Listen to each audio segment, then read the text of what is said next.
नमस्कार। Class 12 accountancy. हमने अभी तक पिछले क्लास में चैप्टर नंबर 2 कंप्लीट किया है। मींस अपना चैप्टर था फंडामेंटल ऑफ पार्टनरशिप, जिसको हमने कुछ हद तक पूरा कर लिया है आज। और उससे रिलेटेड एक क्लास टेस्ट भी लिया था। आप सबने टेस्ट दिया, बहुत अच्छी बात है। नेक्स्ट आगे उस पेपर को थोड़ा सा सॉल्व करते हैं। जो टेस्ट हमने लिया था उस पेपर को सॉल्व करते हैं। सबसे पहला प्रश्न हमारे पास एज MCQ था कि जब साझेदारों को पूंजी पर ब्याज दिया जाना हो तो यह दिया जाएगा लाभों में से, लाभ अथवा पूंजी में से या उपरोक्त सभी। तो एक बात ध्यान रखना, कोई भी पारिश्रमिक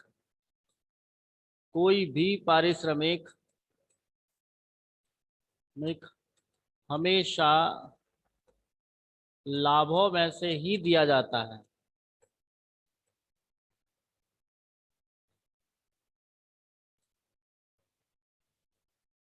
चाहे पूंजी पर ब्याज हो, साझेदारों का वेतन है, कमीशन है, बोनस है, कोई भी हो, सारा का सारा आपको लाभों में से ही देना है। तो मतलब इसका आंसर होगा लाभों में से। इसका आंसर होगा ये, लाभों में से। लाभों में से क्यों है? क्योंकि आपका जो भी रेमुनरेशन है वो आपको प्रॉफिट्स में से शेयर करने हैं। Any doubt? नेक्स्ट प्रश्न। दूसरा प्रश्न आता है, साझेदारों के चालू खाते खोले जाते हैं जब पूंजी खाते स्थायी प्रवृत्ति के होंगे। अब आपके पास दो अलग अलग मेथड हैं, स्थायी पूंजी विधि और परिवर्तनशील पूंजी विधि। दूसरा मेथड आता है परिवर्तनशील पूंजी विधि। अब इन दोनों में मुख्य अंतर यही होता है कि स्थायी पूंजी विधि में आप साझेदारों से संबंधित दो खाते खोलते हो, साझेदारों का पूंजी खाता और उनका चालू खाता। तो साझेदारों के चालू खाते, जब साझेदारों की स्थायी पूंजी होगी तब आपका चालू खाता खोला जाएगा। तो एक बहुत ही सामान्य आंसर था, स्थायी पूंजी की कंडीशन में आपको पार्टनर्स करंट अकाउंट खोलना है। नेक्स्ट प्रश्न आता है, किसी ठहराव की अनुपस्थिति में साझेदार पाने के अधिकारी है। ठहराव का मतलब होता है बिना किसी एग्रीमेंट, मतलब साझेदारी संलेख नहीं बना है, हमारे पास कोई एग्रीमेंट नहीं हुआ है आपस में, उस कंडीशन में आप सैलरी नहीं देते हो। ऋण तथा अग्रिम पर ब्याज, लोन पर आपको इंटरेस्ट देना होता है। पूंजी के अनुपात में लाभ का हिस्सा बिल्कुल नहीं। देखो, ये नहीं दिया जाता, ये दिया जाता है, ये नहीं दिया जाता, क्योंकि लाभ बराबर बांटेंगे। जब आपके पास कोई एग्रीमेंट नहीं है उस कंडीशन में लाभ को पूंजी के अनुपात में न बांट के बराबर बांटते हैं। तो मतलब ये पॉइंट भी गलत है आपका, कमीशन देना नहीं है। तो आप क्या दोगे? ऋण एवं अग्रिम पर ब्याज देना है। कितना देना है आपको? लोन पे कितना इंटरेस्ट देना होता है? 6% पर एनम के हिसाब से आपको लोन पे इंटरेस्ट दिया जाता है। Any doubt? तीसरा प्रश्न था कि जब कोई एग्रीमेंट नहीं हुआ पार्टनर्स के बीच में तो आप जो भी लोन है उस पर ही आपको केवल पैसा मतलब इंटरेस्ट देना होता है, बाकी सारे पॉइंट गलत हैं। अगला प्रश्न है, परिवर्तनशील पूंजी खाते को क्रेडिट किया जाता है। देखो, परिवर्तनशील का मतलब होगा कि आपके फ्लैक्चुएटिंग मेथड में आपके capital, partners capital account credit कैसे होंगे? तो आपका प्रॉफिट से, साल भर का जो प्रॉफिट है उनसे आपको क्रेडिट करना है। नेक्स्ट आता है, अभिषेक के लिए आहरण पर 12% वार्षिकी दर से ब्याज की गणना कीजिए यदि उसने माह में एक बार 2000 आहरित किया है। प्रश्न थोड़ा सा ठीक है, कैलकुलेशन है। आपको लिखा माह में एक बार 2000, मतलब 12 महीने होते हैं आपके पास। 2000 के हिसाब से आपका पैसा कितना हो गया? 24,000। अब 24,000 का 12%, यहाँ अब टाइम पीरियड कोई नहीं लिखा हुआ है, ऐसा कोई टाइम पीरियड नहीं लिखा हुआ है। और जनरली हम जानते हैं कि जब टाइम पीरियड नहीं लिखा होता तब हम एवरेज 6 महीने का ब्याज लगाते हैं। कितने महीने का ब्याज लगता है? एवरेज 6 मंथ का। तो हमारा आंसर रहेगा, 2 जीरो से 2 जीरो गए, 240 तो 6, 12 से 12 काट लिए, 240 इंटू 6 के हिसाब से करते हो तो 1440 रुपये आपका आंसर रहता है। Any doubt? ये समझ में आ रहा है मैं क्या समझा रहा हूं?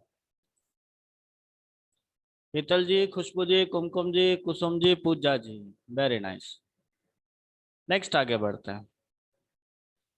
अगला प्रश्न है हमारा, साझेदारों के आहरण पर ब्याज के लिए डेबिट किया जाता है। जब आप पार्टनर्स को इंटरेस्ट ऑन ड्राइंग देते हो उस टाइम हम कौन सा अकाउंट डेबिट करते हैं? तो इंटरेस्ट ऑन ड्राइंग मैं लिख देता हूं, interest on drawing is expenses for partner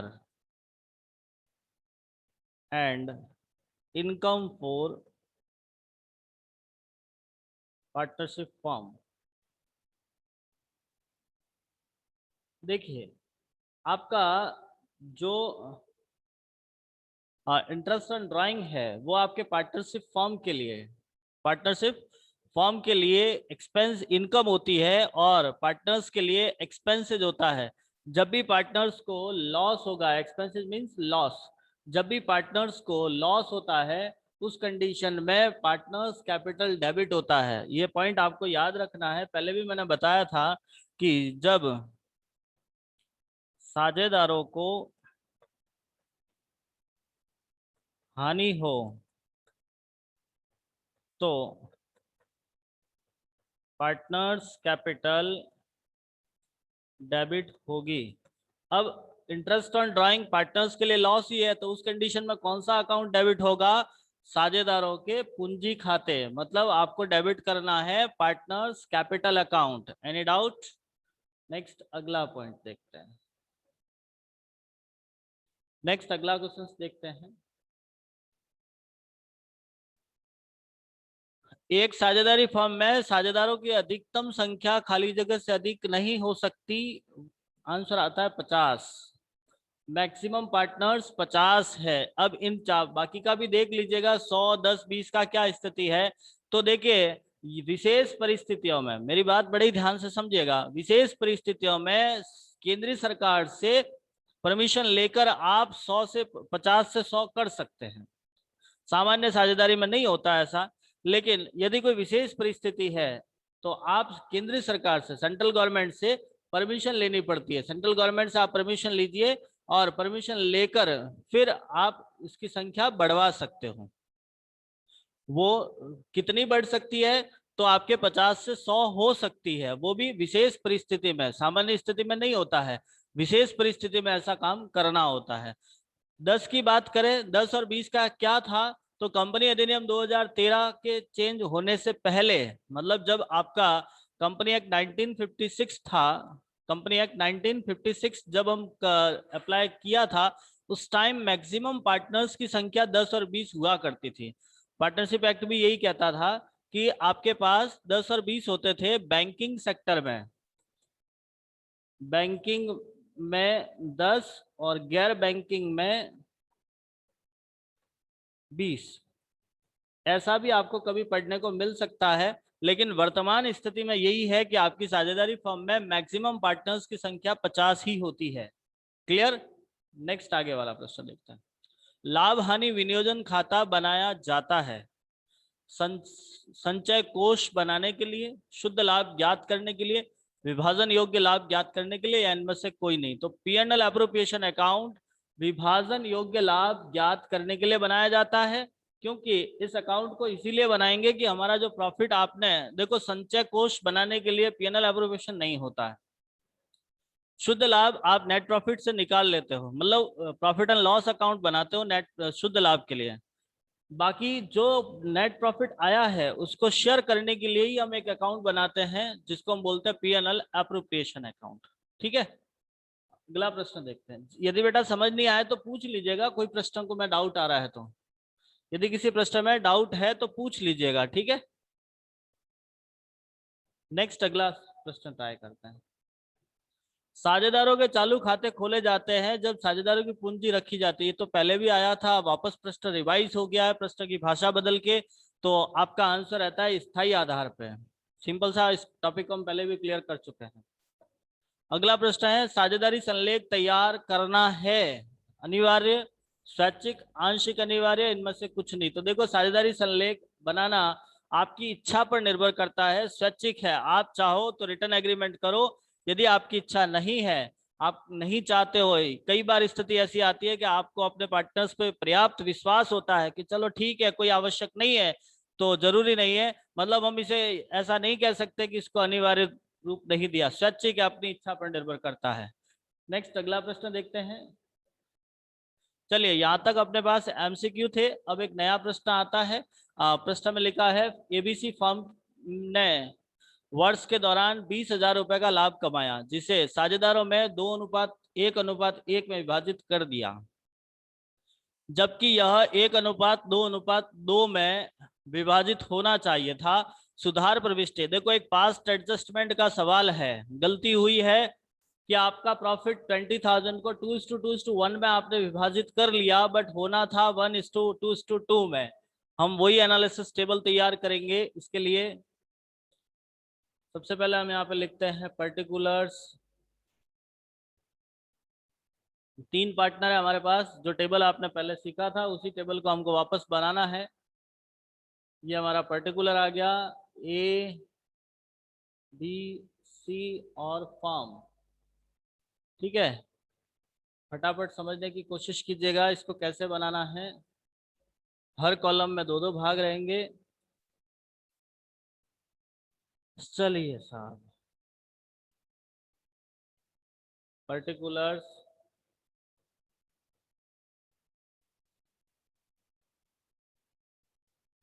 A, B, सी और फॉर्म। देखो, यहाँ हमने लिख दिया debit credit, debit credit, debit credit, debit and credit. सबसे पहले हम लिखेंगे नेट प्रॉफिट शेयर्ड इन 2:2:1। इसको थोड़ा सा ऐसे कर लेते हैं, लैंग्वेज थोड़ी सी बदल देते हैं। नेट प्रॉफिट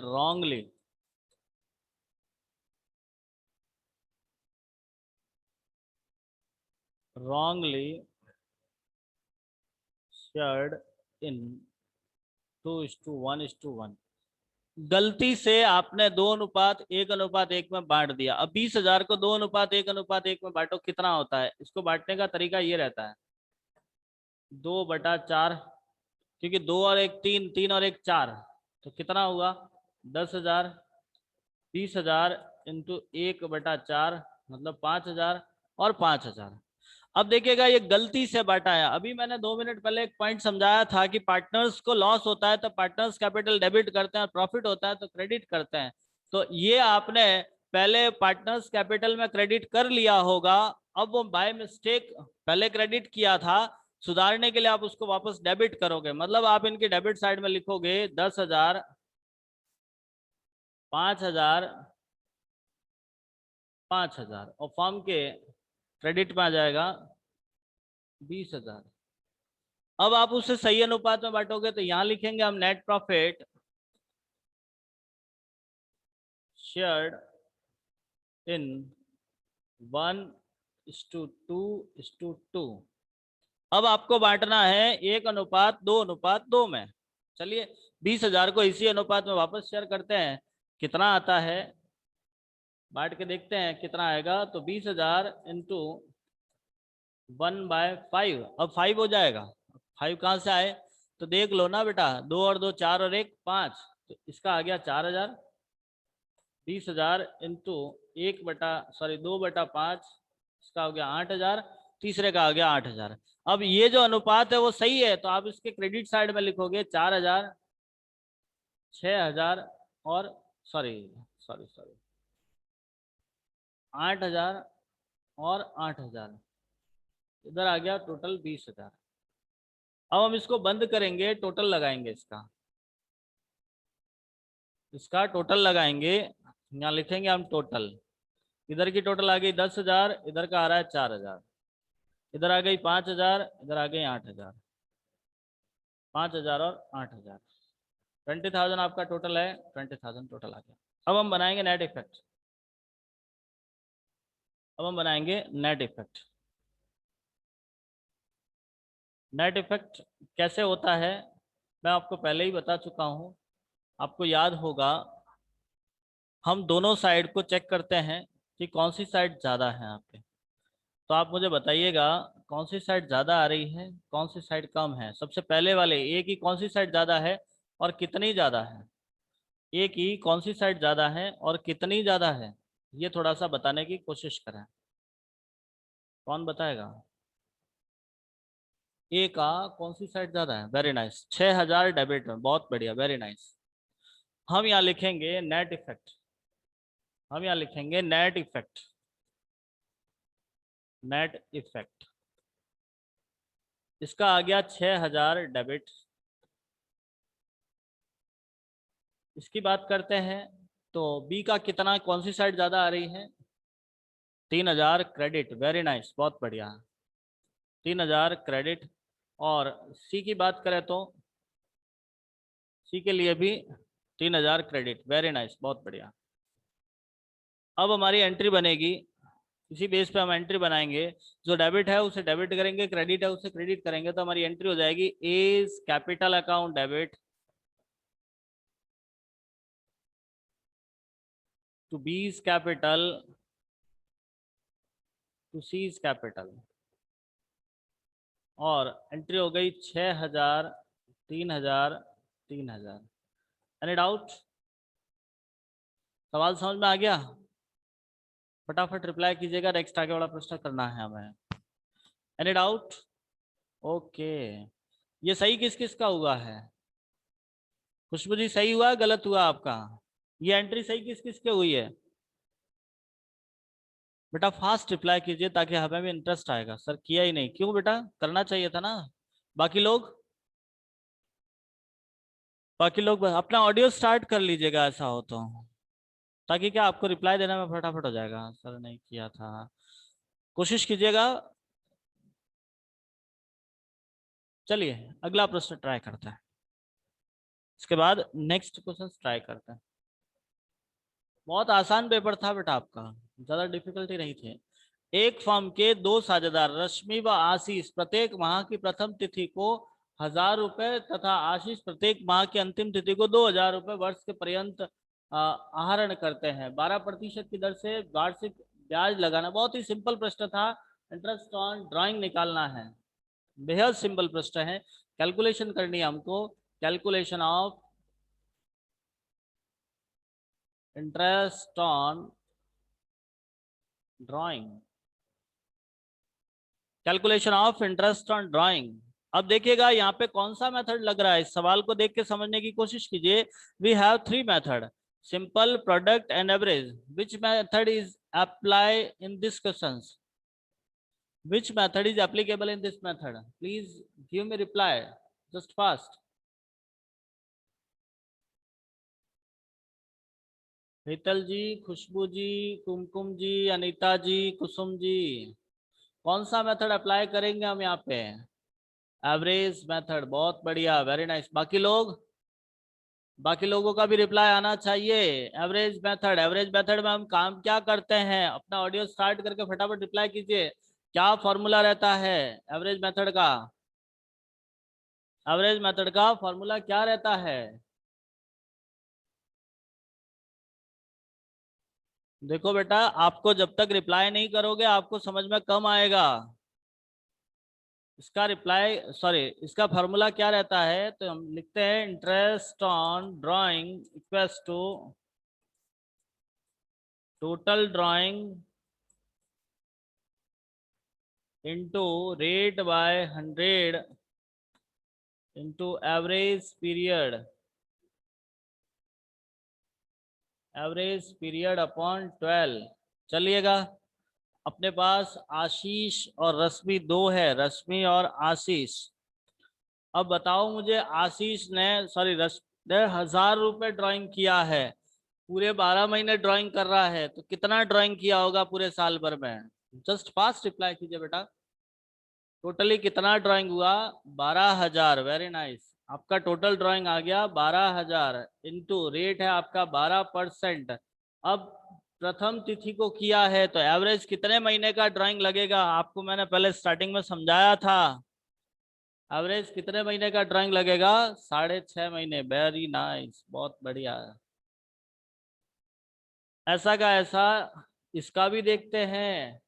तो देखो, इसने 2,000 रुपये ड्राइंग किया है, means 24,000 into 12/100 into closing date, अंतिम तिथि को आहरण किया है। अंतिम तिथि को किया मतलब आपका ड्राइंग कितना लगेगा, 5.5 महीने। 5/5/12। अब इसको सॉल्व करो, कितना होता है, इस दोनों को सॉल्व करके बताओ कितना हुआ।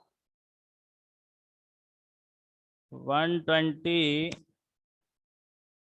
इंटू 6.5, पहले का आएगा 780 रुपये और 240 इंटू 5.5, इसका आ गया 1,320 रुपये। Any doubt? इन प्रश्नों को आपको नोटबुक में करने हैं, इसलिए साथ का साथ इनका स्क्रीनशॉट लेते रहिएगा, समझने की कोशिश कीजिएगा। नेक्स्ट अगला प्रश्न ट्राई करते हैं।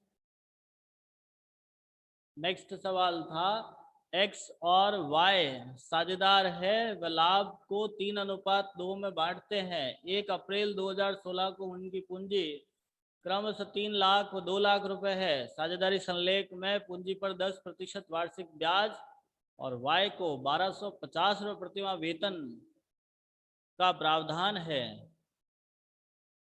हाँ, आगे लिखा 31 मार्च को समाप्त वर्ष के लिए पूंजी पर ब्याज व वेतन का प्रावधान करने से पहले 40,000 रुपये का लाभ है। वर्ष के लिए लाभों का विभाजन दिखाइए। इसके लिए आपको एक अकाउंट बनाना है, profit and loss appropriation account. क्या बनाना था, profit and loss appropriation account. तो हम पहले इसका अकाउंट बनाते हैं। हम यहाँ लिखते हैं profit and loss appropriation account. ठीक है, कैसे बनेगा तो उसके लिए बड़ी ध्यान से समझने की कोशिश करना। हम इसका अकाउंट बनाते हैं।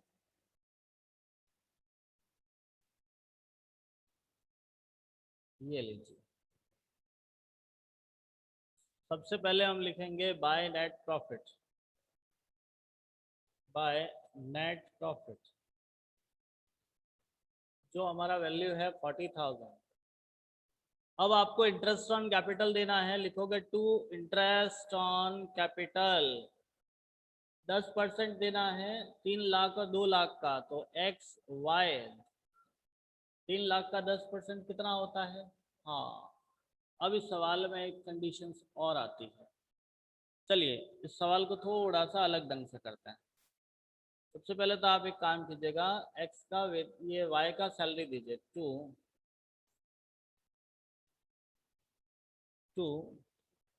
वाई सैलरी कितना पैसा है, 1250 इंटू 12 महीने से गुणा करो, कितना पैसा बना। 1250 इंटू 12 से मल्टीप्लाई कीजिए, कितना होता है, 15,000 रुपये। आपकी वाई की सैलरी 15,000 चली गई। अब हम देखते हैं हमारे पास एक्स और वाई का इंटरेस्ट कितना आता है। एक्स का इंटरेस्ट आ गया 30,000, वाई का इंटरेस्ट आ गया 20,000। ये कैसे आया, तो 3 लाख और 2 लाख का 10%, बिल्कुल क्लियर हमारे सामने लिखा हुआ है। 3 लाख एंड 2 लाख 10% निकाला, टोटल इंटरेस्ट है हमारे पास 50,000। ठीक है, अब बहुत ही ध्यान से समझना मैं क्या समझा रहा हूँ आपको।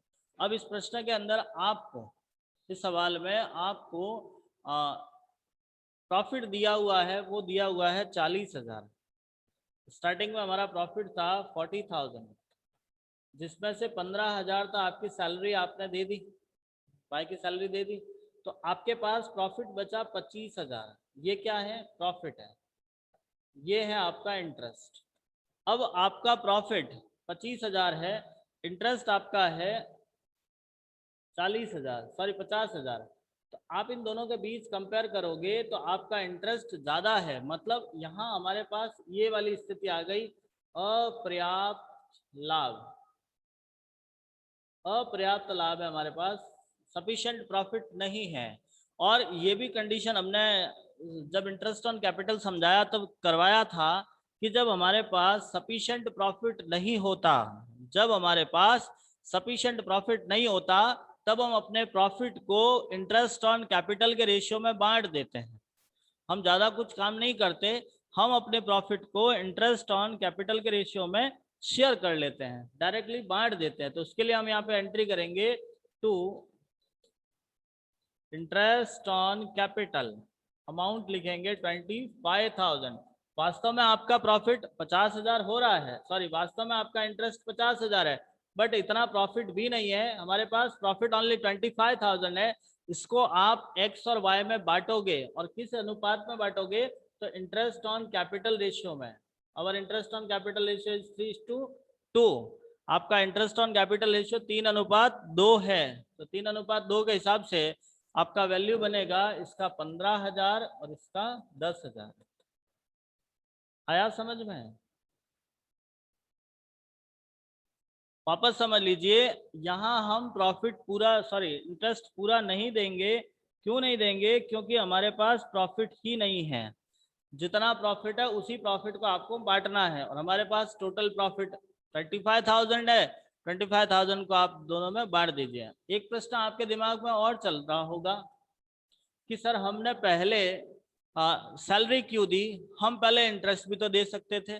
तो देखिएगा, आपका इंटरेस्ट स्टार्टिंग से ही 50,000 बन रहा है और प्रॉफिट हमारे पास पहले से 40,000 था, तो हम पूरा 50,000 तो दे ही नहीं पा रहे थे। इसीलिए हमने पहले ये देखा कि ऐसा कोई रेमोनरेशन है, ऐसा कोई एडजस्टमेंट है जिसको हम पूरा दे सकते हैं, तो पहले उसको दे दीजिए। सैलरी हमारे पास सफिशिएंट पैसा था, सैलरी के लिए सफिशिएंट था, तो हमने पहले सैलरी दे दिया, बाकी बचा उसे हमने इंटरेस्ट ऑन कैपिटल में शेयर कर दिया। Any doubt? नेक्स्ट, लास्ट प्रश्न। अगला प्रश्न आता है, एक्स वाई व जेड एक फर्म में साझेदार हैं, उनके लाभ विभाजन का अनुपात 5:3:2 था। रेड का, जेड का है, सॉरी गलत छपा है, जेड का प्रत्येक वर्ष लाभ में हिस्से के रूप में न्यूनतम 10,000 की गारंटी दी गई। कोई भी कमी होने पर भरपाई वाई द्वारा की जाएगी। 31 दिसंबर 2015 तथा 16 को वर्ष के लिए लाभ 40 व 60,000 रुपए था। अब आपके पास में गारंटी का सवाल है। ऐसा प्रश्न आपको याद होगा तो हमने कराया भी था।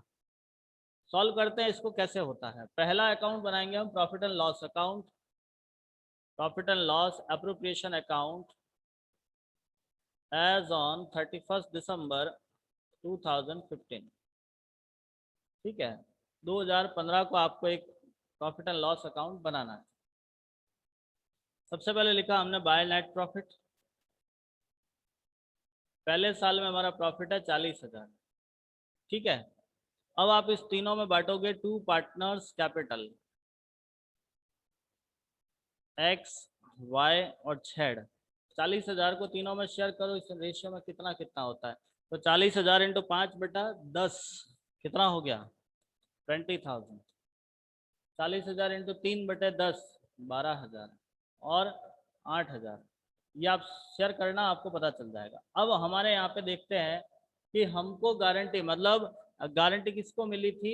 एक्स को, सॉरी सॉरी सॉरी जेड को। गारंटी मिली किसको? जेड को। दी किसने थी? वाई ने। गारंटी दी कितनी थी? 10,000 की।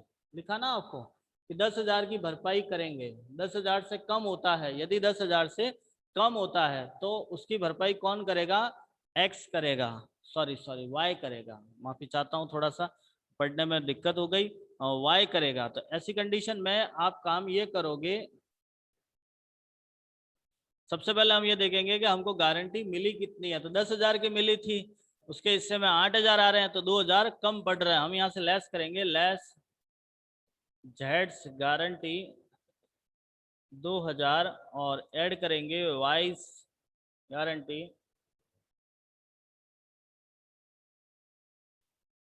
2,000। तो आपका टोटल पैसा हो गया इसका 10,000, इसका भी 10,000 और इसका 20,000। 2015 में तो आपका काम ये हो गया। अब हम 2016 का बनाएंगे। चलिए 2016 का बनाते हैं। यहाँ पे P&L appropriation account as on 31 December 2016। अब 2016 का भी ऐसा ही बनाना है। सबसे पहले लिखोगे net profit by net profit. Net profit आपके पास में 60,000। अब आप शेयर करोगे टू पार्टनर्स कैपिटल में एक्स वाई और जेड 5:3:2 में बांट दिया। पहले का आ गया 30,000।